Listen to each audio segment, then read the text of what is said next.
ஒரு 100 மாடு வச்சுருக்கேன்னு வச்சுங்க சார். ஒரு 100 மாடை இம்ப்ரூவ் பண்ணனாக்கா ஒரு 10 பேர் வேலை கொடுக்கலான்ற ஒரு ஐடியாவோட நான் ஆரம்பிச்சிருக்கேங்க சார். ஒரு மாட்டுக்கு உடம்பு சரியில்லை அப்படின்போது ஒரு டாக்டர் சரியாக வரமாட்டாங்கன்னும் போது பிள்ளைக்கு தோணும்ல, நம்ம ஒரு டாக்டர் ஆகிடலாம்ல படிச்சு. நம்ம எப்படி பார்த்துக்கிறோமோ அது மாதிரி தான் மாடு வந்து நம்மளை பார்த்துக்கோ. மாடை நம்பி போகிறவங்களுக்கு எந்த நஷ்டமும் இல்லை.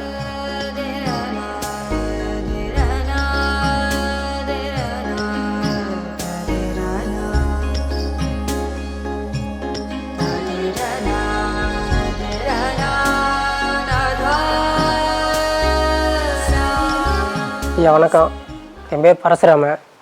நான் வதிலாங்குளத்தில் பண்ணை வச்சுருக்கிறேன்.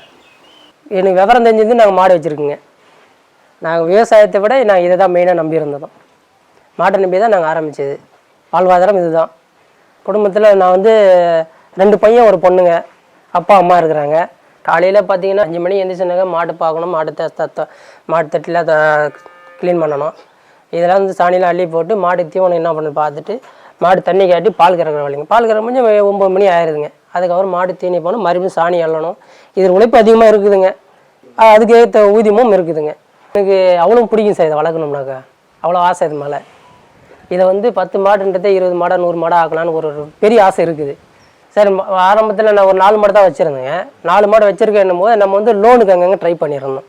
அப்போது துவாரா மூலிமா நமக்கு என்கொயரி போட்டிருந்ததுங்க.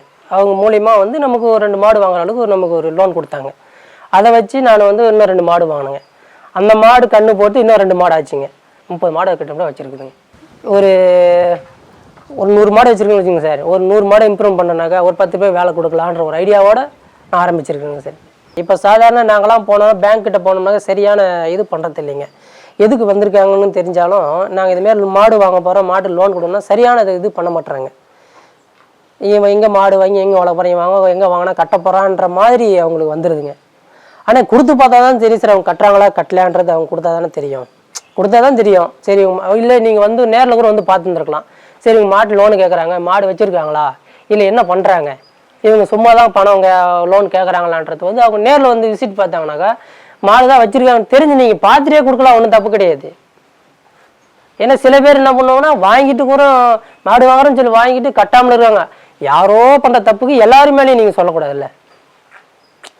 100ல் ஒரு 95% ஏமாத்தினா அந்த 5% நல்ல முறையில் இருக்கிறவங்க இருக்கிறாங்க. பேங்க்கு தான் நமக்கு சப்போர்ட் பண்ண மாட்டேங்குதுங்க. யாருக்கோ பண்ணுறாங்க, இதுமாரி பண்ணுறாங்க.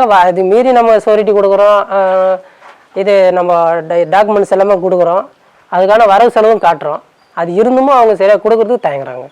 நான் ஆப் மூலிமா தான் சார் நான் பதிவு பண்ணுங்க சார். ஆப் வச்சுருக்கேன், அது ஒரு ஆப்பை வச்சுருக்கேன். அது மூலிமா தான் சரி லோன் இவங்க மூலிமா கிடைக்கும் அப்படின்றதால நான் அவங்கள அப்ளிகேஷன் போட்டு விட்டுங்க. அவங்க அதை பார்த்து 1 வீக் இல்லை 10 டேஸ் கழித்து நம்மளை நேரில் பார்த்து என்ன டீட்டெயில் விசாரித்து அப்புறம் நமக்கு ப்ராசஸ் பண்ணி கொடுத்தாங்க. ரொம்ப ஈஸி தான் சார். நான் இதுமாரி தோரா ஆஃபீஸுக்கு போனதில்லை, இருந்த இடத்துலேருந்தே அவங்க எல்லாமே நமக்கு பண்ணி கொடுத்தாங்க. அவங்களே நம்ம தேடி எதாவது பண்ணி கொடுத்தாங்க. நமக்கு அந்த ஒரு சிரமங்கள்லாம் அவங்களுக்கு கொடுக்கல. இதனால் நம்மளை மாதிரி நல்ல கஷ்டப்படுறாங்க. நான் தெரிஞ்சு 2 பேருக்கு இந்த தோராவில் லோன் கொடுக்குறாங்க அப்படின்னு சொல்லி என் மூலியமாக 2 பேரும் நான் வாங்கி கொடுத்துருக்குங்க. அவங்களும் 2 மாடு வாங்க, இப்போ ஒருத்தர் 2 மாடு வாங்கினா இன்னொருத்தர் 2 மாடு வாங்கி அவங்களும் வச்சுருக்குறாங்க. அதனுடைய ஆப் மூலிமா இன்னும் டீட்டெயில்ஸ் வேணுமா கூட அவங்களுக்கு கான்டாக்ட் பண்ணி பேசுங்கன்னு சொல்லி நான் சொல்லி கொடுத்துருக்குறேன்.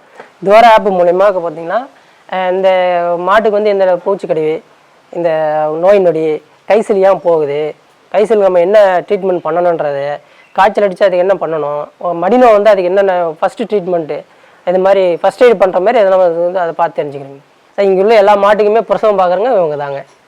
அப்பா அம்மா இவ்வளோ கஷ்டப்பட்டாங்க, இதை பண்ணாங்கன்றது அவங்களுக்கு இப்போலேருந்தே பிரிவுலேருந்தே அவங்களுக்கு ஒரு மைண்டில் இருக்குன்னும் போது அவங்க நல்லா படிப்பாங்க. அதை நீர்வீக்கமாக தான் இருக்கும், அதனால தான் இறந்து சொல்லி அசால்ட்டாக விட்டுட்டுங்க. அது சரியாக கவனிக்காமல் தான் அது கண்ணு போட்டு 2 நாளில் இறந்துச்சு. அப்படி